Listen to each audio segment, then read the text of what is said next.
All right, so for this deep dive, we're going to be looking at procrastination. Um, and we've got some interesting sources here. Um, One of them suggests that we could actually learn something about procrastination from sloths. Sloths. Really? Yep.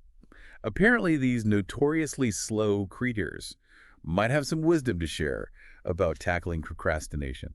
Well, that's certainly an interesting angle. Procrastination is usually associated with this feeling of like urgency and anxiety, Right. right? And then you Yeah. have sloths, the epitome of a slow and deliberate pace of life. Right. So I'm kind of curious about how this all connects. Yeah, me too. I mean, we tend to think of procrastination as the opposite of productivity, right? Mhm. But here we are talking about learning from the masters of taking it slow. Exactly. It seems so counterintuitive. Yeah. So where do we even begin with this? How does a sloth help us understand procrastination? Well, I think before we go to the sloths, we should probably clarify a few things about procrastination itself. It's not Okay. just laziness. Right. It's more complex than that.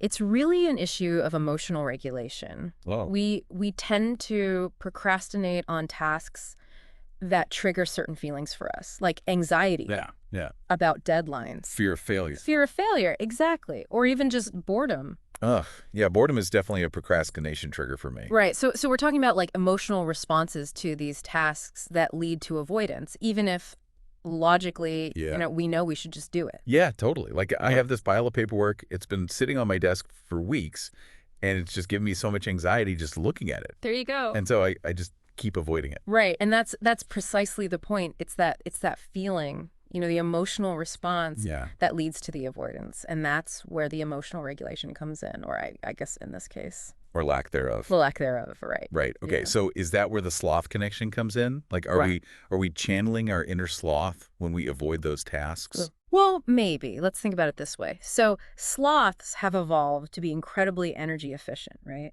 Okay. And their slow movements, their low energy lifestyle, it's actually a really important adaptation for their survival.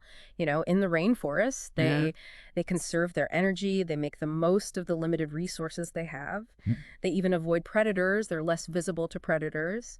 And it's not laziness, it's really a strategic adaptation to their environment. Wow, that's fascinating. So you're saying that maybe instead of trying to power through everything at top speed, we could actually benefit from taking a more sloth-like approach. Exactly. I think a lot of times when we face a daunting task, we get overwhelmed by the big picture, right? Mhm. And that fuels all those negative emotions we were talking about, and it leads to procrastination. Right, right. So how do we apply that sloth wisdom, so to speak, in our own lives? Like, how do we actually conserve our emotional energy when we're faced with these tasks? Well, I think one key takeaway from the sloth is the idea of breaking things down into smaller, more manageable steps. Okay. Instead of looking at this huge task and getting overwhelmed by it, you break it down into smaller chunks. It becomes less intimidating. It's kind of like the sloth Yeah. moving through the rainforest canopy, branch by branch, instead of trying to leap across the entire jungle in one go. That's such a great analogy. It Yeah. really makes it click for me. So it's less about being on all the time and more about being strategic with our energy. Exactly. It's about working smarter, not harder. Okay, that makes a lot of sense. Are there any other strategies that people can use to manage procrastination in this way? Oh, absolutely. There are techniques like the Pomodoro technique, for example. What? The Yeah. Pomodoro technique. So it's basically Right. working in focused bursts with short breaks in between. It's a great way to stay on task without getting burned out. And even mindfulness practices, that can be really helpful for managing the anxiety that often fuels procrastination. Wow. Okay, so this is getting really interesting. It's way more than just going slow. It's Yeah. about understanding our own energy, managing our emotions, breaking things down strategically. Yeah.